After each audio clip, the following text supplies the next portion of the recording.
வாழ்க்கையில் சில சந்தர்ப்பங்களில் நாம் சில அவமானங்களை சந்திச்சே தீர வேண்டியிருக்கு. என்ன பண்ணுறது, காலம் அப்படி.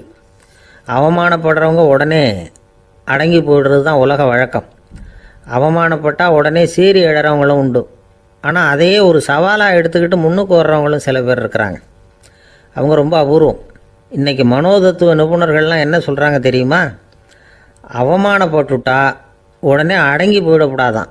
அதையே ஒரு சவாலாக எடுத்துக்கிட்டு மனசில் ஒரு வைராக்கியத்தோடு முயற்சி பண்ணினா வாழ்க்கையில் எல்லாரும் முன்னேறலாமா.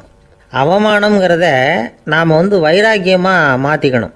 அதுதான் வெற்றிக்கு வழி. ராமர் இந்த பூமியில் பிறந்ததே ஒரு வைராக்கியத்தினால தான் சார் அப்படின்னார் ஒருத்தர். எப்படிங்க அது அப்படின்னு கேட்டேன். அவர் சொன்னார், தசரதருக்கு ராமர் குழந்தையாக பிறக்கணும், அப்போ தான் இங்கே இருக்கிற கஷ்டங்கள்லாம் நீங்கும் அப்படின்னு சர்வ லோகமும் எதிர்பார்த்துக்கிட்டு இருக்குது. ஆனால் அவர் எப்போ பிறப்பார் அப்படின்னு யாருக்கும் தெரியல. அந்த காரியம் சீக்கிரம் நடக்கணுமே, அதுக்கு என்ன பண்ணுறது? நாரதர் வந்தார் ஒரு நாள் தசரதரை தேடி. தசரதா, உனக்கு ஒரு செய்தி தெரியுமான்னு ஆரம்பித்தார். அவர் எப்பவும் இப்படித்தானே ஆரம்பிக்கிறது வழக்கம். என்ன விஷயம்னு கேட்டார் தசரதர். தசரதா, நீ அடிக்கடி உன்னோட தேரில் ஏறிக்கிட்டு தேவலோகத்துக்கு போகிற, அங்கே போகிற வர்ற எல்லாம் பண்ணிகிட்ருக்க, எல்லாம் சரி. தேவலோகத்துலேயும் உன்னை நல்லபடியாக தான் வரவேற்கிறாங்க. தேவேந்திரன் உன்னை பிரியமாக அழைச்சிட்டு போய் தன்னுடைய அரியாசனத்திலேயே தனக்கு பக்கத்திலேயே உட்கார வைக்கிறான். நீயும் சந்தோஷமாக உட்காந்து பேசிவிட்டு வந்துடுற. ஆனால் நீ இங்கே வந்ததுக்கு அப்புறம் அங்கே என்ன நடக்குது தெரியுமா உனக்கு அப்படின்னாரான் நாரதர். என்ன நடக்குது எனக்கு ஒன்றும் தெரியலையே அப்படின்னாரான் தசரதர். நாரதர்கிட்ட கிட்டத்தில் கேட்டிருக்கார், கொஞ்சம் சொல்லுங்கள் என்னது அப்படின்னு. அவர் நெருங்கி வந்தாரான் நாரதரும். மெதுவாக அவர் காதோட காதாக சொன்னாராம். அதாவது நம்ம பாஷையில் சொல்லப்போனால் பற்ற வைக்கிறார்.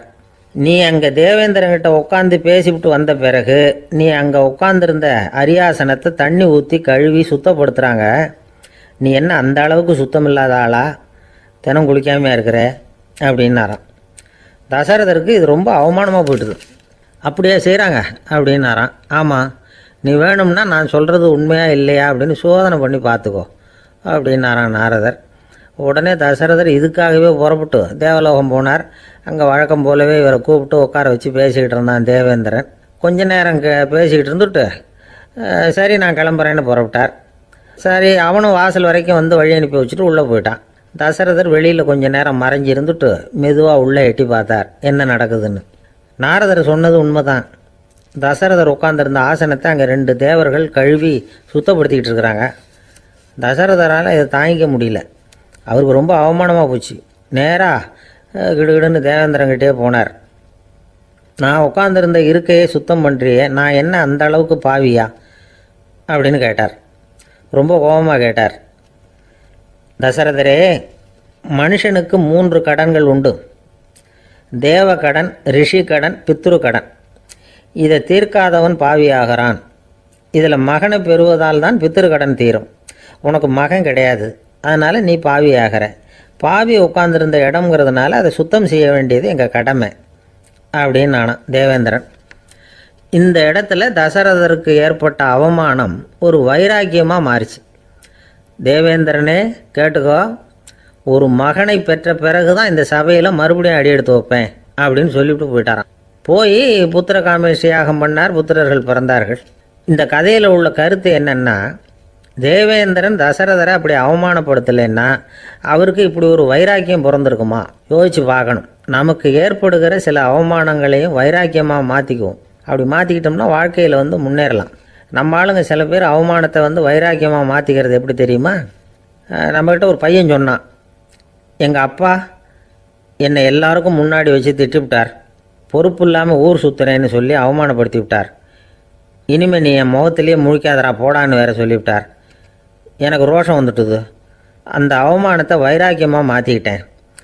அன்னையிலேருந்து அவர் முகத்திலேயே முழிக்கிறதில்ல அப்படின்னா. அப்படியான்னு கேட்டோம். ஆமாங்க, அவர் வீட்டில் இல்லாத நேரமாக பார்த்து உள்ளே சமையல் கட்டுக்கு போய் சாப்பிட்டுட்டு நைஸாக வெளியில் வந்துடுவேன் அப்படிங்கிறான். அவன் ஊரில் 4 நண்பர்கள் இருந்தாங்க. 4 பேரும் சோம்பேறிகள். 4 பேருக்கும் எந்த வேலையும் செய்யறதுக்கு உடம்பு வளையறதில்லை. இருந்தாலும் சோம்பேறித்தனத்தில் ஒருத்தருக்கு ஒருத்தர் கொஞ்சம் வித்தியாசம் உண்டு. அதுக்கு தகுந்த மாதிரி அவங்களுக்கு பேர் அமைஞ்சு போச்சு. ஒருத்தன் கால் சோம்பேறி, இன்னொருத்தன் அரை சோம்பேறி, அடுத்தவன் முக்கால் சோம்பேறி, கடைசி ஆள் முழு சோம்பேறி. இவங்க 4 பேரும் நண்பர்கள். அப்புறம் எப்படி காரியம் நடக்கும்? 4 பேரும் ஒரு வீதியில் அப்படியே நடந்து போய்கிட்டு இருக்கிறாங்க. நல்ல பசி. எங்கேயாவது சோறு போடுவாங்களா அப்படின்னு பார்த்துக்கிட்டே வந்தாங்க. அவங்க வந்த வழியில் ஒரு ரூபா காசு கிடந்தது தரையில். அவங்க கண்ணில் அது பட்டுது. ஆனாலும் அதை குனிஞ்சு எடுக்கணுமே, அதுக்கு சோம்பேறித்தனம். முழு சோம்பேறி பார்த்தான். பக்கத்தில் வந்துக்கிட்டு இருந்த முக்கால் சோம்பேறிக்கிட்ட சொன்னானா, டேய் அதை கொஞ்சம் குனிஞ்சு எடுறா அப்படின்னானா. அவன் என்ன பண்ணான் தெரியுமா? அதுக்கு அடுத்தபடியாக வந்த அரை சோம்பேறிக்கிட்ட சொன்னானா, டேய் நீ அதை கொஞ்சம் குனிஞ்சு எடுறா அப்படின்னானா. அவன் இவனை விட மோசம். அடுத்தவங்ககிட்ட சொல்லியிருக்கிறான். அவனும் குனியறதுக்கு தயாராக இல்லை. ஆக கூடி கடைசியில் யாருமே காசை எடுக்கலை. என்னத்துக்கு அனாவசியமாக உடம்ப வளைச்சிக்கணும் அப்படின்னு எல்லாரும் பேசாமல் வந்துட்டாங்க. அவங்க பாட்டுக்கு நடந்து வந்துக்கிட்டே இருக்கிறாங்க. எதிரில் ஒருத்தன் வாழைப்பழத்தை வண்டியில் வச்சு தள்ளிக்கிட்டே வந்தான். ரூபாய்க்கு 4 பழம்னு கூவி விற்றுக்கிட்டே வர்றான். இப்போ அந்த முழு சோம்பேறி சொன்னானா, டேய் வழியில் கிடந்ததை ரூபா, அதையாவது எடுத்துக்கிட்டு வந்திருந்தா இப்போ இந்த பழத்தை வாங்கி ஆளுக்கு ஒன்று சாப்பிட்லாமே அப்படின்னானா. ஆமாம் சாப்பிட்ருக்கலாமே அப்படின்னாங்களாம் மற்றவங்களும். ஆனாலும் திரும்பி போய் அதை எடுக்கணும்னு யாருக்கும் தோணலை. பேசாமல் சோர்ந்து போய் நடந்து வந்தாங்களாம். இருட்டி போச்சு. வழியில் ஒரு கோவில். சரி இங்கேயே படுத்து தூங்குவோம் அப்படின்னா ஒருத்தன். அதுதான் சரின்னாங்க மற்றவங்களும். அப்படியே மண்டபத்தில் படுத்துட்டாங்க. கோவில் அர்ச்சகர் வேலையெல்லாம் முடிச்சு விட்டு வெளியில் வந்திருக்காரு. இவங்கள பார்த்தாராம். ஏன் இப்படி சோர்ந்து போய் கிடக்குறீங்க அப்படின்னு விசாரிச்சிருக்காரு.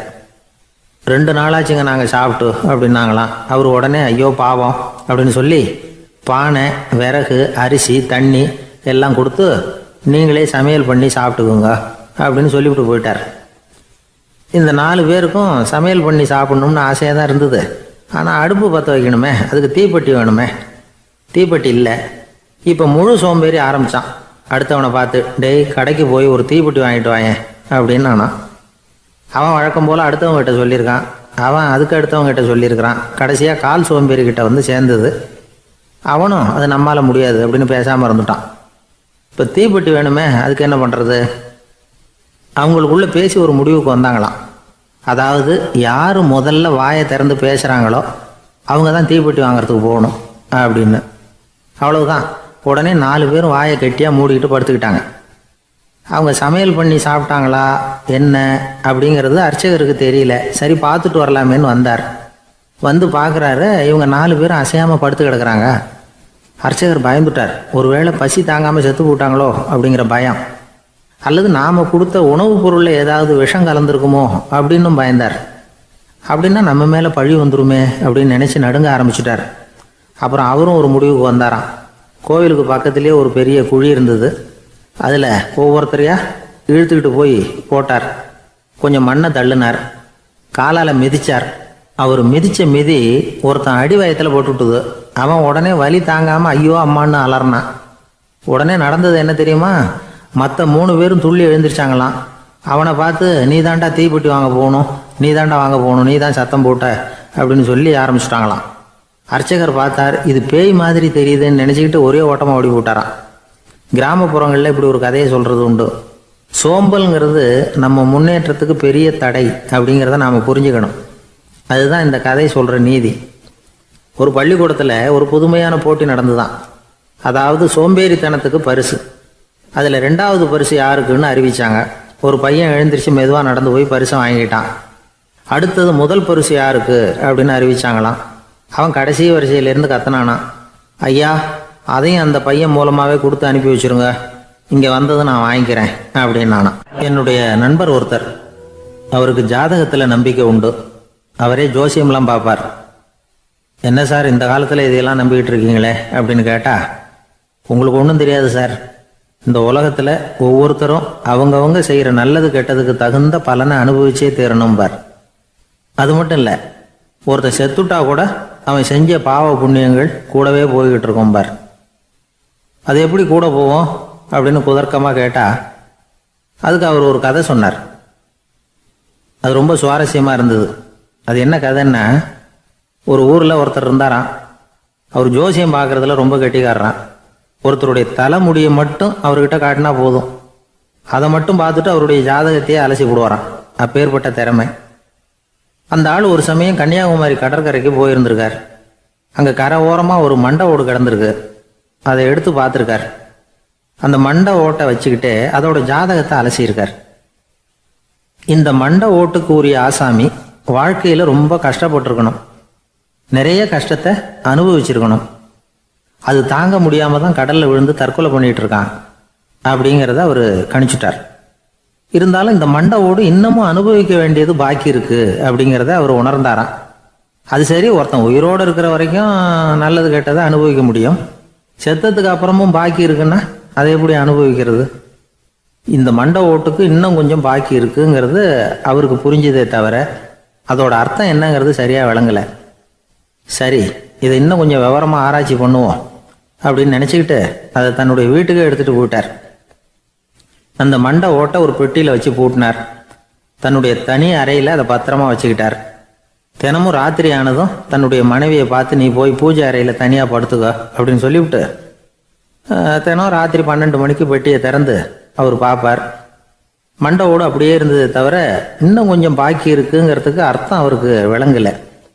அந்த மண்டை ஓட்டுக்கு இன்னும் என்ன பாக்கி இருக்க போகுது? எப்படியோ ஒரு 10 நாள் போச்சு. அந்த வீட்டம்மாவுக்கு சந்தேகம் வந்துட்டுது. நம்ம வீட்டுக்காரரு நம்மளை தனியாக ஏன் தூங்க சொல்கிறார் அப்படிங்கிற சந்தேகம். உடனே பக்கத்து வீட்டு அம்மா கிட்ட விஷயத்தை சொல்லியிருக்கிறாங்க. அந்த அம்மா உடனே, நீ கவலைப்படாத, நான் கண்டுபிடிச்சி சொல்கிறேன் அப்படின்னு சொல்லிவிட்டாங்களாம். அன்னைக்கு ராத்திரியே ஜன்னல் வழியாக எட்டி பார்த்துருக்குறாங்க. இந்த ஆள் மண்டை ஓட்டை கையில் வச்சுக்கிட்டு அது திருப்பி திருப்பி பார்த்துக்கிட்டு இருக்கிறான். அதை பார்த்துட்டாங்க. மறுநாள் காலையில் அவரோட மனைவியை பார்த்தாங்க. ஏம்மா, உன் வீட்டுக்காரருக்கு நீ முதல் மனைவியா 2வது மனைவியா அப்படின்னு கேட்டாங்களாம். எனக்கு தெரிஞ்ச வரைக்கும் நான் ஒருத்தி தான் அவருடைய மனைவி அப்படின்னாங்களாம் அவங்க. அப்படி இல்லை, நீ அவருக்கு 2வது மனைவி. முதல் மனைவியின் மண்டை ஓட்டை தான் அவர் தினமும் ராத்திரியில் எடுத்து பார்த்துக்கிட்டு இருக்கிறார் அப்படின்னாங்க அடுத்த வீட்டு அம்மா. அப்படியா விஷயம் அப்படின்னு சொல்லிவிட்டு கணவன் வீட்டில் இல்லாத நேரமாக பார்த்து அந்த மண்டை ஓட்டை எடுத்து கொண்டாந்து ஒரு உரலில் போட்டு உலக்கையால் குத்தி நொறுக்க ஆரம்பிச்சிட்டாங்க. வெளியில் போயிருந்த அந்த ஆள் அப்போ தான் உள்ளே நுழைஞ்சார். மண்டை ஓடு உலக்கை கிட்ட குத்து வாங்கிக்கிட்டு இருக்கு. அது அனுபவிக்க வேண்டியது இன்னும் கொஞ்சம் பாக்கி இருக்குங்கிறதுக்கு அர்த்தம் எனக்கு இப்போ தான் புரிஞ்சுது அப்படின்னாராம் அவர். இந்த கதையிலேருந்து நாம் இன்னொரு நீதியையும் புரிஞ்சுக்கணும். அதாவது நம்ம வீட்டை பற்றி நமக்கு புரியாததெல்லாம் அடுத்த வீட்டுக்கு. ஒரு ஊரில் ஒரு ஆள் இருந்தான். நிறைய பணம் சேர்த்தான். அவனுக்கு சம்பாதிக்க தெரியுமே தவிர செலவு பண்ண தெரியாது. மகா கஞ்சன். காசை கையில் எடுக்கவே மாட்டான். எடுத்தால் செலவு செய்ய வேண்டியிருக்குமே. அதனால் இப்படியே அவன் காலத்தை ஓட்டி விட்டான். வயசாகிட்டுது. அவனுடைய மனைவி ஒரு நாள் கேட்டாங்க, இவ்வளவு நாளாக நீங்கள் என்னை எங்கேயுமே அழைச்சிட்டு போனதில்லை, இப்போவாவது அழைச்சிட்டு போகக்கூடாதா அப்படின்னாங்க. எங்கே போகணும் சொல்லுன்னா. காசிக்கு போகணும், கங்கையில் குளிக்கணும்னாங்க. இவன் பார்த்தான், இதுக்கு ஏன் அவ்வளோ தூரம் செலவு பண்ணிட்டு போகணும், நம்ம ஊர் ஆற்றுலேயே குளிக்கலாமே, இதுவும் புண்ணிய நதி தான், இங்கே குளித்தா அங்கே குளித்த பலன் கிடைச்சிரும் அப்படின்னா. சரின்னு 2 பேரும் ஆத்தங்கரைக்கு போனாங்க. அன்னைக்கு ஏதோ விசேஷம், நிறைய கூட்டம், நிறைய பேர் குளிச்சுக்கிட்டு இருக்கிறாங்க. கரையில் சில புரோகிதர்கள் நின்றுக்கிட்டு இருக்கிறாங்க. குளிக்கிறதுக்கு முந்தி அவங்கக்கிட்ட உட்காந்தா ஏதோ மந்திரம்லாம் சொல்லுவாங்க, கொஞ்சம் காசு கொடுக்க வேண்டியிருக்கும். அதனால் இவன் என்ன பண்ணான், ஆத்தங்கரையிலேயே கொஞ்சம் தூரம் போனான். ஊரை விட்டு தள்ளி வந்துட்டான். அங்கே யாருமே இல்லை. அப்பாடான்னு சந்தோஷப்பட்டான். குளிக்கலாம்னு புறப்பட்டான். இந்த நேரம் கடவுள் பார்த்தார், இந்த கஞ்சனுக்கு ஏதாவது புத்தி போகட்டணும் அப்படின்னு நினைச்சார். உடனே ஒரு புரோகிதர் மாதிரி உருவத்தை மாற்றிக்கிட்டு அந்த ஆள் முன்னாடி வந்து நின்னார். அவனுக்கு அதிர்ச்சி. இங்கே யாருமே இருக்க மாட்டாங்கன்னு நினச்சா இங்கேயுமே ஒரு ஆள் வந்துட்டாரு, என்ன பண்ணுறதுன்னு யோசனை பண்ணான். புரோகிதர் உருவத்தில் இருந்த கடவுள் சொன்னார், இதை பாருங்க, இன்னைக்கு விசேஷ நாள், நீராடுறதுக்கு முன்னாடி சுயகல்பம் பண்ணிக்கிறது ரொம்ப நல்லது அப்படின்னார். என்கிட்ட பணம் எதுவும் இல்லையேன்னா. பரவாயில்ல, அப்புறமா கொடுங்க, வாங்கிக்கிறேன். ஆனால் ஒன்று, எவ்வளவு கொடுப்பீங்கிறத மட்டும் இப்போவே சொல்லி கொடுங்க அப்படின்னார். இவன் ரொம்ப யோசனை பண்ணான். ஒரு 10 பைசா தரேன் அப்படின்னா. சரின்னு ஒத்துக்கிட்டு எல்லா கிரியைகளையும் அவர் செஞ்சார். அதுக்கப்புறம் கணவனும் மனைவியும் ஆற்றுல குளிச்சாங்க. அவர் போயிட்டார். கொஞ்ச நாள் கழித்து அவன் வீட்டுக்கு வந்தார் கடனை வசூல் பண்ணுறதுக்கு. வாசலில் நின்றுக்கிட்டு இருந்த அவன் மனைவி இவரை பார்த்ததும் தயங்க ஆரம்பித்தாங்க. அந்த அம்மா கிட்ட விஷயத்த சொன்னார். அந்த அம்மா ஓடி போய் உள்ளே இருக்கிற தன்னுடைய கணவர்கிட்ட சொன்னாங்க, அவன் யோசனை பண்ணான், இப்போ வெளியில் போனால் அவனுக்கு 10 காசு கொடுக்க வேண்டியிருக்கும், அதனால் எனக்கு காய்ச்சல்னு அந்த ஆளுகிட்ட சொல்லிவிடு, இன்னொரு சந்தர்ப்பத்தில் என்னை வந்து பார்க்க சொல்லு அப்படின்னா. அந்த அம்மா போய் சொன்னாங்க. அப்படிங்களா, அப்படின்னா அவரை நான் உடனே போய் பார்க்கணுமே அப்படின்னு உள்ளே நுழைய ஆரம்பித்தார். அவங்க மறுபடியும் இருங்க தான் வரேன்னு சொல்லிவிட்டு உள்ள ஓடி விஷயத்தை சொன்னாங்க. இது எதுடா வம்பா போச்சு அப்படின்னு பார்த்தான். மனைவியை கிட்டத்தில் கூப்பிட்டான். இதோ பாரு, ஜன்னி கண்டு நான் இறந்து போயிட்டதா சொல்லிவிடு அப்படின்னா சொன்னாங்க. புரோகிதர் பார்த்தார். அப்படின்னா ஒரு வழியாக இருந்து அவருடைய இறுதி சடங்குகளையே நானே முடிச்சுட்டு போயிடுறேன் அப்படின்னார். உள்ளே இருந்தவன் யோசனை பண்ணான், அந்த ஆள் என்னை விடமாட்டான் போல இருக்கு, அதனால் ஒரு சவப்பெட்டியில் என்னை வச்சு தூக்கிக்கிட்டு மயானத்துக்கு போங்க பார்த்துக்கலாம் அப்படின்னா. புரோகிதரும் விடுற மாதிரி இல்லை, கூடவே நடந்து போயிட்டு இருக்கிறார். அங்கே இறக்கி சடங்குகளை முடிச்சுட்டு தீ வைக்கிற நேரம் பொட்டிக்குள்ளே இருந்த நம்ம ஆள் அலறி அடிச்சுட்டு வெளியில் ஓடி வந்தான். புரோகிதர் உருவத்தில் இருந்த கடவுள் சிரிச்சார், தன்னுடைய சுய உருவத்தை காட்டினார். அதுக்கப்புறம் அவனை கூப்பிட்டு, இதை பாருப்பா, ஏன் இப்படி அல்லாடுற, ஏதாவது வர வேணும்னா கேள் தரேன் அப்படின்னார். அவன் யோசனை பண்ணான். பகவானே, ஒரே ஒரு வரம் தான் உங்ககிட்ட கேட்கணும்னா. என்ன வேணும் கேளுன்னார். அந்த 10 பைசா தட்சணையை தள்ளுபடி பண்ணால் போதும் அப்படின்னா. கடவுளும் சரின்னு சொல்லிட்டு போயிட்டார்.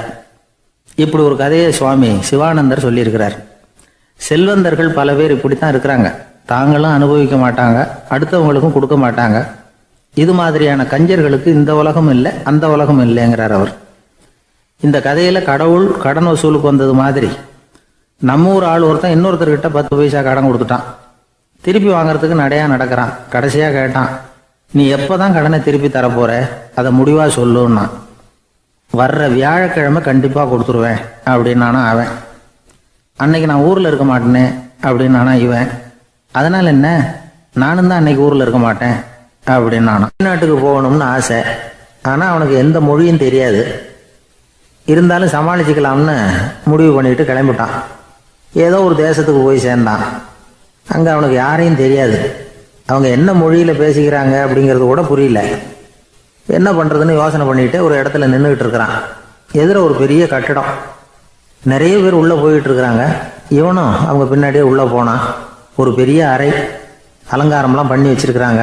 நிறைய பேர் சாப்பிட்றதுக்காக உட்காந்துருக்குறாங்க. இவனுக்கு நல்ல பசி, அதனால் இவனும் உட்காந்தான். சாப்பாடு போட்டாங்க, சாப்பிட்டான். அன்பான உபசரிப்பு. இவன் மனசு உள்ள நினச்சிக்கிட்டான், இது ஏதோ அரசருடைய அரண்மனை மாதிரி தெரியுது, இன்னைக்கு ஏதோ விருந்து நடக்குது, நல்ல வேளை நம்ம பசியும் தீர்ந்தது அப்படின்னு நினச்சிக்கிட்டே நிமிர்ந்து பார்க்குறான். சாப்பாடு பரிமாறினவன் எதிரில் ரொம்ப பணிவோட முதுகை வளைச்சி வணக்கம் தெரிவித்தான். இவனும் எழுந்திரிச்சு நின்று முதுகை வளைச்சி வணக்கம் தெரிவித்தான். ரொம்ப நன்றின்னா. அவன் ஒரு சீட்டை இவன் கையில் கொடுத்தான். இவன் அதை வாங்கி பார்க்குறான். என்ன எழுதியிருக்குன்னு ஒன்றும் புரியல.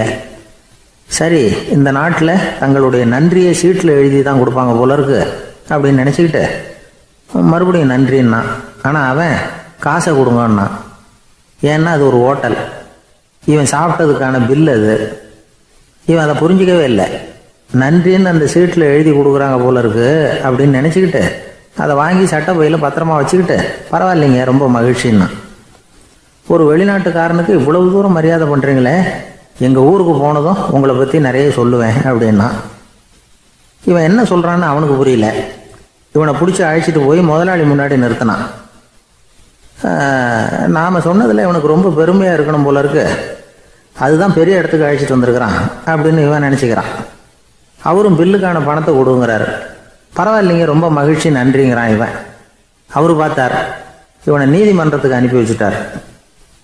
இவன் என்ன நினச்சிக்கிட்டான், நம்மளை இந்த ஊர் ராஜா முன்னாடியே அழைச்சிக்கிட்டு வந்து நிறுத்தி இருக்கிறாங்க போல இருக்கு, என்ன ஒரு பெருந்தன்மை அப்படின்னு நினச்சிக்கிறான். நீதிபதி சொன்னார், சாப்பிட்டதுக்கான பணத்தை கொடுத்துரு, இல்லைன்னா அதுக்கான தண்டனையை அனுபவிக்க வேண்டி இருக்கும்னார். ராஜாவே நமக்கு நன்றி சொல்கிறாரு போல இருக்கு அப்படின்னு நினச்சிக்கிறான் இவன். என் மகிழ்ச்சிக்கு எல்லையே இல்லைங்க அப்படின்னா. அவர் பார்த்தார், இவனுக்கு தண்டனை கொடுக்க வேண்டியது தான் அப்படின்னு முடிவு பண்ணார். உடனே தீர்ப்பு எழுதினார்.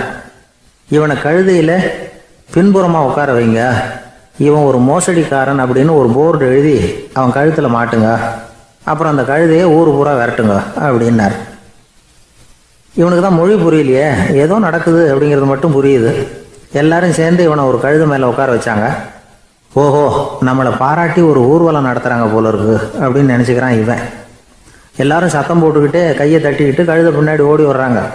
இவனுக்கு ரொம்ப உற்சாகமாக இருக்குது. எல்லாருக்கும் கை கூப்பி வணக்கம் சொல்லிக்கிட்டே போகிறான். கூட்டத்தில் திடீர்னு ஒரு தெரிஞ்ச முகம் தெரியுது. அவனுடைய தேசத்தை சேர்ந்த ஒரு ஆள் அவன். அவனை பார்த்ததும் இவனுக்கு ரொம்ப உற்சாகம். நம்ம ஊருக்கு போனதும் இங்கே நமக்கு கிடைச்ச மரியாதையெல்லாம் உண்மைதான்னு சொல்கிறதுக்கு ஒரு சாட்சியும் கிடைச்சிட்டுது அப்படின்னு நினச்சிக்கிறான். அவனை பார்த்து கத்தனான், நல்லா பார்த்துக்க, இந்த ஊர் மக்கள் எனக்கு எப்படிப்பட்ட வரவேற்பு கொடுக்குறாங்கங்கிறத நல்லா கவனிச்சுக்கோ அப்படிங்கிறான். அவனுக்கு அவமானமாக போட்டுது. தலையை குனிஞ்சுக்கிட்டே நழுவி போயிட்டான். இவன் பார்த்தான், அவன் தலை தெரியல. ஆகா, அவனுக்கு நம்ம மேலே பொறாமை போல இருக்கு, அதனால தான் காணாமல் போயிட்டான் அப்படின்னு நினச்சிக்கிறான். இப்படி ஒரு வேடிக்கை கதையை பெரியவங்க சொல்கிறது உண்டு.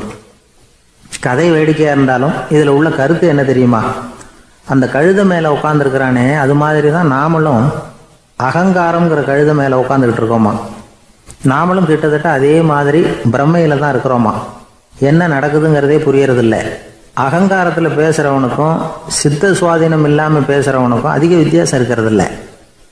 அது மாதிரி ஒருத்தன் தன்னுடைய வீட்டை சுற்றி சேற்றை வாரி அரைச்சிக்கிட்டு இருந்தானா.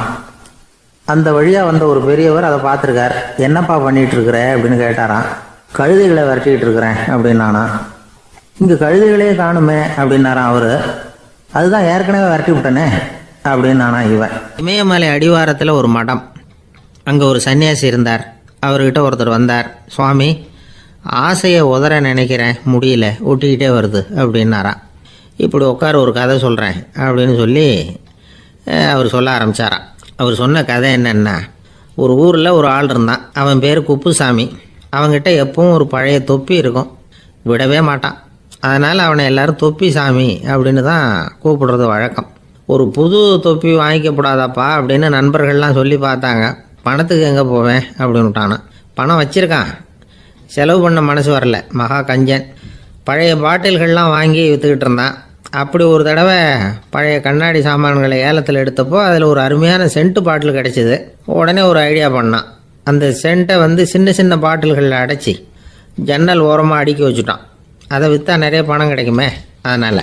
இதுக்கு இடையில் ஒரு நாள் அவன் அப்படியே உட்காந்துருந்தான். அந்த நேரம் நண்பன் வந்தான். ஏண்டா, உன் பழைய தொப்பியை மாற்றப்படாதா? ஊரில் எல்லோரும் கேலி பேசுகிறாங்களே உன்னை தொப்பி சாமின்னு அப்படின்னு சொல்லி கேட்டிருக்கான்.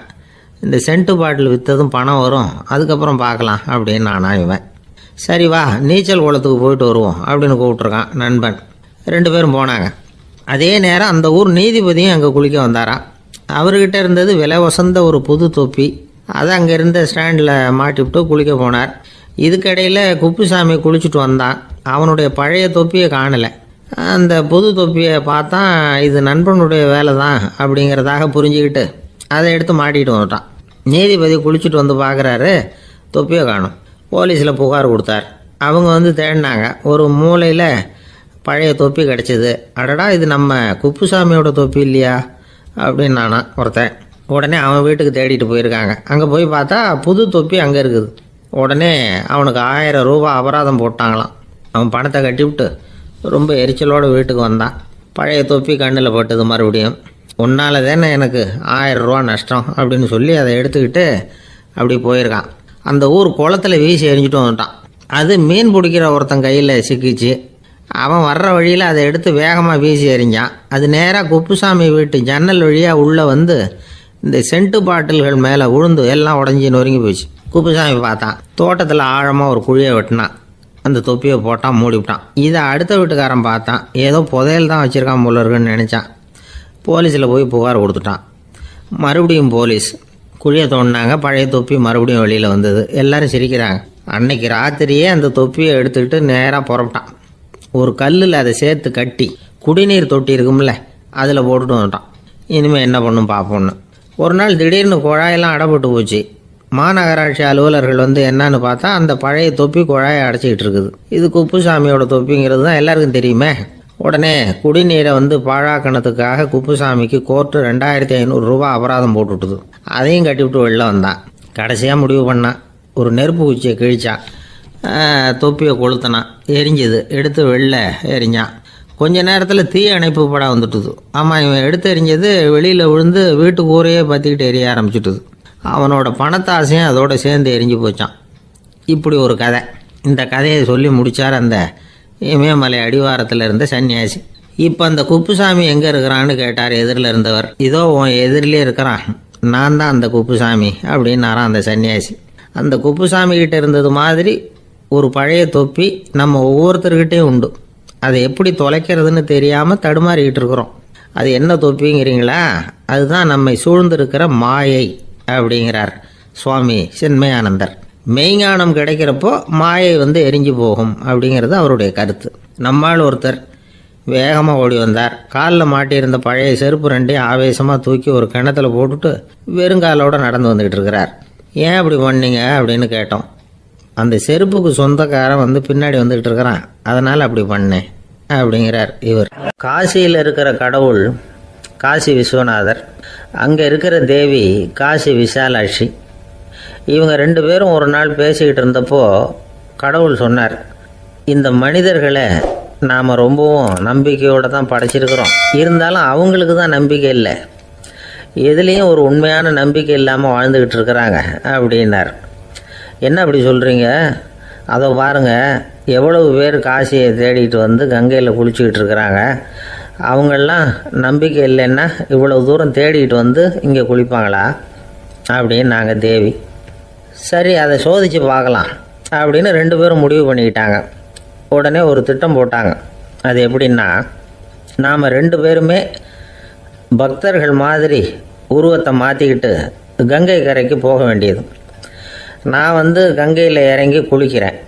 கொஞ்ச நேரத்தில் சுழலில் மாட்டிக்கிட்டது மாதிரி நடிக்கிறேன். நீ உடனே கரையிலிருந்து சத்தம் போடும், என்னோடய வீட்டுக்காரரை யாராவது காப்பாற்றுங்களேன்னு சத்தம் போடும். அதோடு இன்னொன்று சொல்லு, யாராவது ஒரு புண்ணிய ஆத்மா அவர்கிட்ட போய் அவருடைய முடியை பிடிச்சி இழுக்கணும். அப்படி ஒரு சாபம் இருக்குது எங்களுக்கு. புண்ணிய ஆத்மா, அதாவது எந்த பாவமும் செய்யாத இல்லாத ஒருத்தர் தான் அவரை காப்பாற்ற முடியும். அப்படிப்பட்டவங்க யாராவது வெள்ளத்தில் குதித்து என்னுடைய கணவரை காப்பாற்றுங்கோ அப்படின்னு நீ சத்தம் போடு, கூச்சல் போடு, என்ன நடக்குதுன்னு பார்க்கலாம் அப்படின்னார் கடவுள். சரின்னு சொல்லி ரெண்டு பேருமா சாதாரண பக்தர்கள் மாதிரி கங்கை கரைக்கு சேர்ந்தாங்க. அவர் இறங்கி குளித்தார். திட்டம் போட்டது மாதிரியே சுழலில் மாட்டிக்கிட்டது மாதிரி கத்துனார். கரையில் இருந்த அந்த அம்மா, ஐயோ என் கணவரை காப்பாற்றுங்களேன், யாராவது காப்பாற்றுங்களேன்னு கத்துனாங்க. பல பேர் ஓடி வந்தாங்க. உடனே இவங்க, பாவம் இல்லாத புண்ணிய ஆத்மா ஒருத்தரால் தான் என்னுடைய கணவர் காப்பாற்றப்படணுங்கிறது விதி, அப்படி ஒரு சாபம் இருக்குது, அதனால் புண்ணிய ஆத்மா யாராவது அவர்கிட்ட போய் அவர் முடியை பிடிச்சி தூக்கினா அவரை காப்பாற்றி விடலாம் அப்படின்னாங்க. இவங்க இப்படி சொன்னதும் எல்லோரும் திகைச்சு போய் நின்றுட்டாங்க. ஒவ்வொருத்தருக்கும் அவங்க செஞ்ச பாவம்லாம் ஒவ்வொன்றா ஞாபகத்துக்கு வர ஆரம்பிச்சுட்டுது. சரி, இதுக்கு நாம் லாயக்கு இல்லை அப்படின்னு சொல்லி ஒதுங்கி போக ஆரம்பிச்சிட்டாங்க எல்லாம். இந்த சமயத்தில் யாரோ ஒருத்தர் வேகமாக ஓடி வந்தார். ஆற்றுல குதித்தார். அவர்கிட்ட போனார், முடியை பிடிச்சார், தூக்கினார், அவரை காப்பாற்றி கரைக்கு கொண்டுட்டு வந்துட்டார். அப்படி காப்பாற்றின அந்த ஆளை இவங்க ரெண்டு பேரும் தனியாக கூப்பிட்டுக்கிட்டு ஒரு மண்டபத்துக்கு வந்துட்டாங்க. விசாரிக்கிறாங்க. நீ யாரப்பா அப்படின்னு கேட்குறாங்க. ஏதும் தெரியாத மாதிரி. நான் இந்த ஊர் அன்ன சத்திரத்தில் வேலை செய்கிற ஒரு சமையல்காரன் அப்படிங்கிறார். நீ கங்கையில் குளிக்கிறது உண்டான்னு கேட்டிருக்காங்க. நான் இந்த ஊர்லேயே தான் இருக்கிறேன், இருந்தாலும் தினமும் கங்கையில் குளிக்கிறதில்ல, எப்பாவது ஒரு நாள் அங்கே குளிப்பேன் அப்படின்னார். கங்கையில் மூழ்கி எழுந்திரிச்சா பாவம்லாம் தொலையும்னு சொல்கிறாங்க.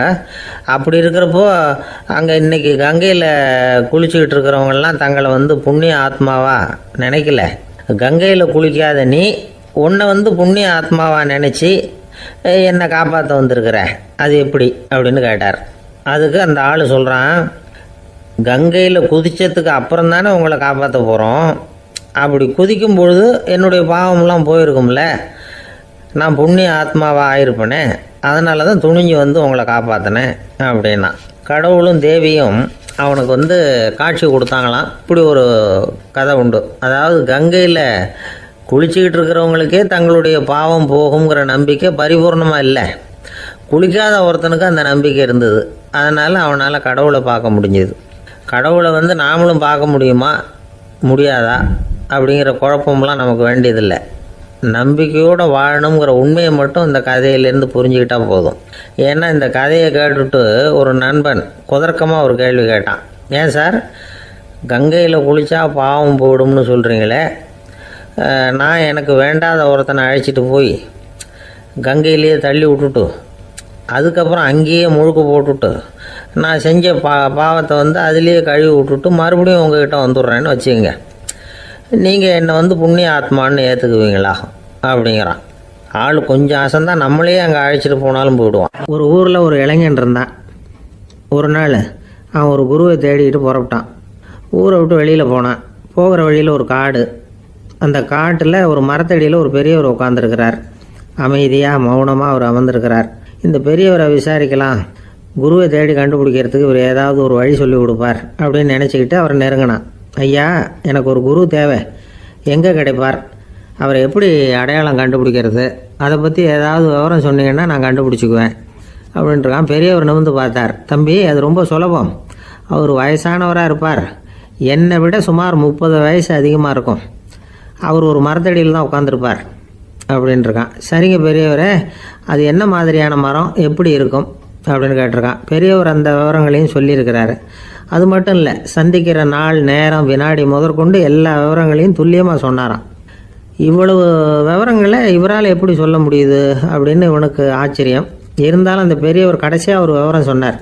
அது என்ன தெரியுமா, எப்படியும் நீ அவரை சந்திக்கிறதுக்கு ஒரு 30 வருஷம் ஆகும் அப்படின்னு சொல்லிவிட்டாரான். ரொம்ப நன்றிங்க பெரியவரே அப்படின்னு சொல்லிவிட்டு அந்த இளைஞன் புறப்பட்டுருக்கான். இப்போ அவனுக்கு குரு பற்றின விவரம் எல்லாம் கிடச்சிட்டுது, சந்திக்கிற நேரமும் தெரிஞ்சுட்டுது. ஆனால் 30 வருஷம் அவரை தேடி அலைய வேண்டியிருக்குமே. அவன் தேட ஆரம்பித்தான். காடு மலை எல்லாம் சுற்றி அலைஞ்சான். பல வருஷங்கள் தேடினான், அழுத்து போயிட்டான். கடைசியில் அவனுக்கும் வயசாகிட்டுது. கடைசியில் தன்னுடைய சொந்த ஊருக்கே திரும்பி போய்கிட்டு இருந்தான். அங்கே ஒரு மரத்தடியில் அவன் தேடிக்கிட்டு இருந்த குருநாதர் கிடைச்சார். யார் அவருன்னா, 30 வருஷத்துக்கு முன்னாடி வழி சொல்லி கொடுத்தாருல அதே பெரியவர். அவருக்கு இப்போ 30 வயசு அதிகமாக இருந்தது. அதே மரம், அன்னைக்கு பெரியவர் சொன்ன அடையாளம் இப்போ பொருத்தமாக இருந்தது. இப்போ அந்த பெரியவர் சொன்னார், சரியாக வந்து சேர்ந்துட்டேன், வா, உனக்காக தான் நான் இவ்வளவு காலமும் காத்துக்கிட்டு இருந்தேன் அப்படின்னாரான். என்ன சொல்கிறீங்கன்றிருக்கான். 30 வருஷத்துக்கு முன்னாடி என்கிட்ட வந்தியே, அப்போவே என் காலம் முடிஞ்சு போயிருந்தது. அப்போவே என்ன உனக்கு அடையாளம் தெரியல, அதனால் இவ்வளவு காலம் உனக்காக காத்துட்ருக்கும்படி ஆயிட்டுது அப்படின்னாரான். ஐயா, அப்போவே நீங்கள் சொல்லியிருக்கலாமே, இதுதான் 30 வருஷம் கழித்து நீ சந்திக்க போகிற இடம், நான் தான் உன்னுடைய குரு அப்படின்னு சொல்லியிருக்கலாமே அப்படின்ட்டுருக்கான். அந்த பெரியவர் சிரிச்சுக்கிட்டே இதுக்கு பதில் சொன்னாராம். நான் எவ்வளவோ விவரமாக தான் சொன்னேன், நீ சரியாக புரிஞ்சிக்கல. காரணம், அப்போ நீ போதுமான அளவுக்கு பக்குவம் பெற்றிருக்கவில்லை, அதனால் புரியும் சக்தி இல்லாமல் போயிட்டுதப்போ 30 ஆண்டு காலம் நீ அலைஞ்சி தெரிஞ்சிருக்கிற. அது காரணமாக இப்போ உனக்கு அந்த பக்குவம் வந்துட்டுது, அதனால தான் அடையாளம் காண முடிஞ்சது, நானே உன்னுடைய குரு அப்படின்னாராம். இதுலேருந்து என்ன தெரியுதுன்னா, ஆன்மீகத்தில் மாணவனாக சேர்றதுக்கு கூட ஒரு பக்குவத்தன்மை தேவைப்படுது. ஒரு பெரிய ஞானி, அவர்கிட்ட சீடனாக இருக்க ஒருத்தன் வந்தான், எதிரில் நின்னான். ஞானி அவனை வெகு நேரம் உற்று பார்த்தார். அப்புறம் சொன்னார், சீடனாக இருக்கிறது ரொம்ப சிரமம்னார். நான் தயாராக இருக்கிறேன்னா. அது இன்னமும் சிரமமாச்சே, இங்கே குருவாக இருக்கிறது மட்டுமே சுலபம் அப்படின்னாராம். அப்படின்னா நான் குருவாகவே ஆயிடுறேன் அப்படின்னானா. இது போலவே இந்த காலத்தில் கதை ஒன்று உண்டு. ஒரு பள்ளிக்கூடத்தில் வகுப்பு ஆசிரியர் மாணவனை திட்டிக்கிட்டு இருந்தார். டேய், நீ 100க்கு 10 மார்க்கு தான் வாங்கிக்கிட்டு இருக்க, இவ்வளவு மோசமாக நீ படித்தா கடைசியில் மாடு மேய்க்கிறது கூட லாய்க்கு இல்லாதவனா ஆகிடுவேன், அதுக்கப்புறம் என்ன செய்ய போகிறேன் அப்படின்னாராம். பையன் தலையை சொரிஞ்சிக்கிட்டே சொன்னானா, சார் அப்படின்னா ஒன்று செய்கிறேன் அப்படின்னானா. இவர் கேட்டிருக்கார், என்ன செய்ய போகிறேன்னு. வேற என்ன சார், உங்களை மாதிரி ஒரு ஆசிரியர் ஆகிடுறேன் அப்படின்னானா. எனக்கு இது மட்டும்தான் சார் தெரியும், இதை தவிர வேறு எதுவும் தெரியாது அப்படின்னு சொல்லிக்கிட்டே காலம் தள்ளுறவங்க ரொம்ப பேர். அவங்கெல்லாம் கஷ்டப்பட வேண்டியிருக்கும். ஒருத்தர் தன்னுடைய தொழிலில் ரொம்ப கெட்டிக்காரராக இருக்கலாம், அதுக்காக எப்பவும் அதே ஞாபகத்தில் இருந்துக்கிட்டு உலகியல் அறிவு இல்லாமல் இருந்துடக்கூடாது, அது ஆபத்து. இதுக்காக நம்ம தாத்தா பாட்டிலாம் ஒரு கதை சொல்லுவாங்களே, கேள்விப்பட்டிருக்கீங்களா? ஒரு சமயம் ஒரு 4 பேர் சேர்ந்து வெளியூருக்கு பிரயாணம் போனாங்களாம். அந்த 4 பேர் எப்படி தெரியுமா? ஒருத்தர் வேதாந்தி, இன்னொருத்தர் சங்கீத வித்வான், 3வது ஆள் வைத்தியர், 4வது ஆள் ஜோசியர். இவங்க 4 பேரும் நண்பர்கள். அதனால் சேர்ந்து புறப்பட்டாங்க. வழியில் ஒரு ஊரில் தங்கினாங்க. இருட்டி போச்சு. அதனால் இன்றைக்கி ராத்திரி இங்கேயே தங்கி இருந்துட்டு நாளைக்கு புறப்படலாம் அப்படின்னு தீர்மானம் பண்ணாங்க. சாப்பாட்டுக்கு என்ன பண்ணுறது? அங்கேயே கடத்தெருவுக்கு போய் சாமான்லாம் வாங்கியாந்து சமைச்சு சாப்பிட்லாம்னு முடிவு பண்ணாங்க. 4 பேர் இருக்கிறதுனால ஆளுக்கு ஒரு காரியமாக செய்யலாம் அப்படின்னு வேலையை பிரிச்சுக்கிட்டாங்க.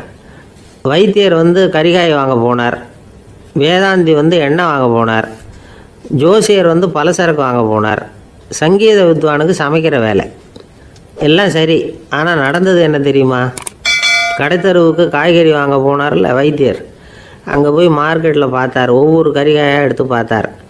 இது பித்தம், உடம்புக்கு ஒத்துக்காது, இது வாயு, உடம்புக்கு ஒத்துக்காது அப்படின்னு ஒவ்வொன்றா தள்ளினார். கடைசியில் ஒன்றுமே தேரல, வெறுங்கையோடு திரும்பி வந்துக்கிட்டு இருக்கிறார். எண்ணெய் வாங்க போனார் வேதாந்தி, அவர் ஒரு தொன்னையில் எண்ணெயை வாங்கினார். பேசாமல் அதை எடுத்துகிட்டு வர வேண்டியது தானே, முடியல. அவருடைய வேதாந்த மூளை சிந்திக்க ஆரம்பிச்சுட்டுது. இந்த தொன்னைக்கு எண்ணெய் ஆதாரமா அல்லது எண்ணெய்க்கு தொன்னை ஆதாரமா அப்படிங்கிற ஆராய்ச்சியில் இறங்கினார். என்னாச்சு தெரியுமா? அப்படி கவுத்து பார்த்தார். வாங்கின எண்ணெய் பூராவையும் வழியில் கொட்டிவிட்டு வெறும் தொண்டையோடு சேர்ந்தார். பலசரக்கு வாங்க போனார் ஜோசியர், அவர் ஒரு வழியில் பார்த்தாரு. வழியில் வந்தவங்களெல்லாம் அங்கங்கே ஒரு மரத்தடியில் உட்கார வச்சு அவங்களுக்கெல்லாம் ஆர்வம் சொல்ல ஆரம்பிச்சிட்டார். அப்படி ஒவ்வொருத்தராக சொல்லி முடிச்சுட்டு கடத்தருக்கு போய் சேர்ந்தார். இவர் அங்கே போய் சேர்றதுக்குள்ளே ரொம்ப நேரம் ஆகிட்டுது. கடையெல்லாம் பூட்டி விட்டு போயிட்டாங்க. என்ன செய்கிறது? அவரும் வெறுங்கையோடு திரும்பி சேர்ந்தார். சரி, இவங்க கதை தான் இப்படி ஆச்சு. அங்கே சமைக்கிறதுக்காக உட்காந்துருந்தார் சங்கீத வித்வான், அவர் கதை என்னாச்சு தெரியுமா? அங்கே அவர் அடுப்பை பற்ற வச்சு ஒலையை கொதிக்க வச்சார். அதாவது ஒரு பானையில் தண்ணியை ஊற்றி அடுப்பில் வச்சார். அது கொதிக்க ஆரம்பிச்சிது. தண்ணி கொதிக்கிற சத்தம் இருக்குதுல்ல, அது இவருக்கு தாளம் போடுறது மாதிரி இருந்தது. ஒரே குஷி, பாட ஆரம்பிச்சிட்டார். பாடிக்கிட்டே உற்சாகமாக கையில் இருந்த கரண்டியால் அந்த பானையில் தட்டினார், தாளம் போடுறதா நினச்சிக்கிட்டு. அவ்வளவுதான், பானை பட்டுன்னு உடஞ்சி போச்சு. தலையில் கையை வச்சுக்கிட்டு அவரும் உட்காந்துட்டார். எந்த தொழில் தெரிஞ்சாலும் சரி, அதை புத்திசாலித்தனமாக பயன்படுத்த தெரியலன்னா ஆபத்து தான். அதுக்காக தான் இந்த கதை. ஒரு பஸ்ஸு டிரைவர் ரொம்ப கெட்டிக்காரர். பஸ்ஸை ரொம்ப திறமையாக ஆபத்து இல்லாமல் ஓட்டினதுக்காக பரிசுலாம் வாங்கினவர். அவரே ஒரு படகு ஓட்டுறதுக்காக அழைச்சிட்டு போயிருக்கிறாங்க, மோட்டார் படகு. அதையும் ரொம்ப திறமையாக தான் ஓட்டிகிட்டு போயிருக்கிறாரு. நடுக்கடலில் போனதும் படகு நின்று போச்சு. மோட்டாரில் ஏதோ கோளாறு. என்ன செய்யலாம் அப்படின்னு அந்த டிரைவரை கேட்டிருக்கிறாங்க படகுல இருந்தவங்கெல்லாம். அப்போ அவர் சொன்னாராம், கவலைப்படாதீங்க, ஒன்றும் பிரச்சனை இல்லை, எல்லாரும் கொஞ்சம் கீழே இறங்கி பின்னாடி தள்ளுங்க, மோட்டார் ஸ்டார்ட் ஆகிடும் அப்படின்னாராம். சங்கீத வித்வான்களில் பல வகை உண்டு. சில குறிப்பிட்ட ராகங்களை பாடுறதுல அவங்களுக்கு பெருமை வர்றது உண்டு. ஆனால் ஒருத்தர் இருந்தார், அவரால் ஒரு ராகத்துக்கே பெருமை வந்தது. அந்த ராகத்தை அவர் வாசித்து கேட்கணும் அப்படின்னு சொல்லுவாங்க. அது என்ன ராகம்னா தோடி ராகம். சரி, அந்த வித்வான் யாருன்னா அவர் தான் திருவாவடுதுறை ராஜரத்னம் பிள்ளை. பேராசிரியர் கல்கி ஒரு சமயம் தம்முடைய பத்திரிகையில் எழுதினாராம். அதை அப்படியே படிக்கிறேன் கேளுங்களேன். ஆகா, ஸ்ரீ ராஜரத்னம் பிள்ளையின் தோடி ஆலாபனையை முதலில் கேட்டபோது அவருடைய கற்பனையை விட்டு தள்ளுங்கள். நம்முடைய மனதில் என்னென்ன இன்பமயமான கற்பனைகள் எல்லாம் உதித்தன. குழந்தை தாயிடம் கொஞ்சம் குரலை கேட்டோம், அன்னை குழந்தையிடம் கொஞ்சம் குரலை கேட்டோம், ரதியும் மன்மதனும் பேசிக்கொண்ட காதல் மொழிகளை கேட்டோம், முருகன் சிவபெருமான் செவிகுளிர மொழிந்த உபதேசத்தை கேட்டோம், கலைமகள் கவிஞனுக்கு அருளிய ஆசி மொழிகளை கேட்டோம், நாரத முனிவருடைய தம்பூரா சுருதியை கேட்டோம், ராவணன் தன் எலும்பை ஒடித்து வீணையாகச் செய்து வாசித்த கானத்தை கேட்டோம், கானப் பறவைகளின் கலகல ஒலியை கேட்டோம், கோலக் குயில்களின் குரல் இனிமையை கேட்டோம். இப்படிலாம் பேராசிரியர் கல்கி விமர்சனம் எழுதியிருக்கிறார். திருவாவடுதுறை ராஜரத்னம் பிள்ளை அவர்களுடைய வாசிப்பை கேட்டுட்டு TN ராஜரத்னம் பிள்ளை இறந்து போனார். அப்போ கவிஞர் கண்ணதாசன் எழுதினார், செவியனில் ஓடி எங்கள் சிந்தையில் ஓடி இந்த புவியெல்லாம் ஓடி நின்பார் பொங்கிய தோடி வேறிங்கு எவரிடம் போகும் ஐய இனி அதை காப்பார் யாவர் அவிந்தனின் சடலத்தோடே அவிந்தது தோடிதானும் அப்படின்னு எழுதினாராம். அந்த அளவுக்கு அவருடைய தோடியை ரசித்தவர்கள் உண்டு. அதே மாதிரி தோடின்னா என்னன்னு தெரியாமலே அவரை ரசித்தவங்களும் அந்த காலத்தில் உண்டு. அதாவது ஒரு பெரிய சபையில் இவர் வாசிச்சுக்கிட்டு இருக்கிறார். பாதியில் ஒரு பெரிய மனுஷன் உள்ளே வந்தார். அவர் உடம்புல பட்டு வேஷ்டி, ஜருகை, அங்கவஸ்திரம், வாயில் வெத்தலை, வாசனை புகையில, காதில் வைரக்கடுக்கன், கழுத்தில் தங்க சங்கிலி, கை விரல் பூரா மோதிரம், கையில் ஒரு வெள்ளி வெத்தலை புட்டி, உதவிக்கு 2 பேர் பக்கத்தில். இவ்வளவு பந்தாவோடு வரார் கச்சேரி கேட்கறதுக்கு. இப்படி வந்தவர் முதல் வரிசையில் உட்கார்ந்தார். வித்வான் வாசித்து முடித்ததும் இவர் அவரை பார்த்து, ஐயா நீங்கள் தோடி வாசிக்கிறதுல ரொம்ப கெட்டிக்காரர்னு கேள்விப்பட்டிருக்கேன், அதை கேட்கறதுக்காக தான் மெனக்கிட்டு வந்திருக்கிறேன், அதை வாசிங்களேன் அப்படின்னாராம் இந்த பெரியவர். ராஜரத்னம் பிள்ளைக்கு ஒன்றும் புரியல. ஏன்னா இது வரைக்கும் அவர் வாசிச்சுக்கிட்டு இருந்ததே அந்த தோடி ராகத்தை தான். அதை வாசித்து முடித்ததும் அதை வாசிங்களேன்னு இவர் கேட்குறார். அப்படின்னா இவரோட ஞானம் எப்படிப்பட்டது? இவ்வளவும் கேட்டுட்டு இப்படி கேட்குறாரே அப்படின்னு அவர் யோசிச்சிருக்கிறார் ராஜரத்னம் பிள்ளை. உடனே என்ன பண்ணார் தெரியுமா?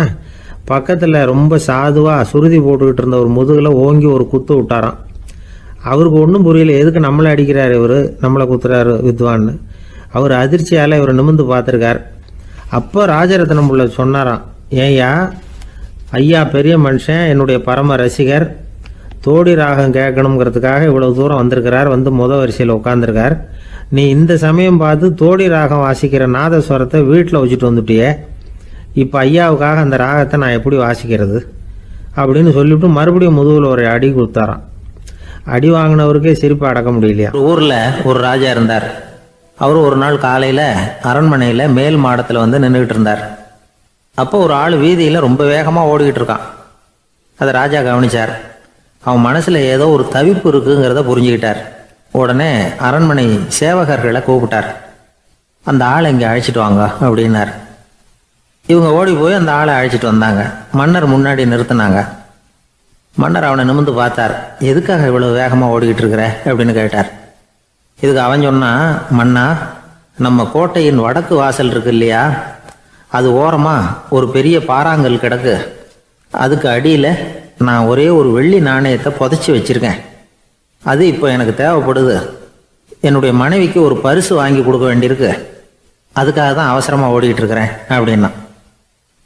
மன்னர் யோசனை பண்ணார். அப்புறம் சொன்னார், அதுக்காகவா இப்படி ஓடுற? பரவாயில்ல, அதை பற்றி கவலைப்படாத. நான் உனக்கு 10 வெள்ளி காசுகள் தர்றேன், வாங்கிட்டு திரும்பி போ அப்படின்னார். இவன் தலையை சொரிஞ்சான். மன்னா, நீங்கள் கொடுக்கறத ரொம்பவும் மகிழ்ச்சியோடு வாங்கிக்கிறேன். இருந்தாலும் அதுக்கப்புறம் அந்த வடக்கு வாசலுக்கு போய் அங்கே இருக்கிற ஒரு நாணயத்தையும் எடுத்துக்கிட்டு போயிடுறேனே அப்படின்னானா. இதை பாருப்பா, அந்த ஒரு நாணயத்தை மறந்துடு, உனக்கு 100 வெள்ளி நாணயங்கள் தரேன் இருக்கார். மன்னா, ரொம்ப மகிழ்ச்சி. உங்கள் மாதிரி தாராள குணம் வேற யாருக்கும் வராது.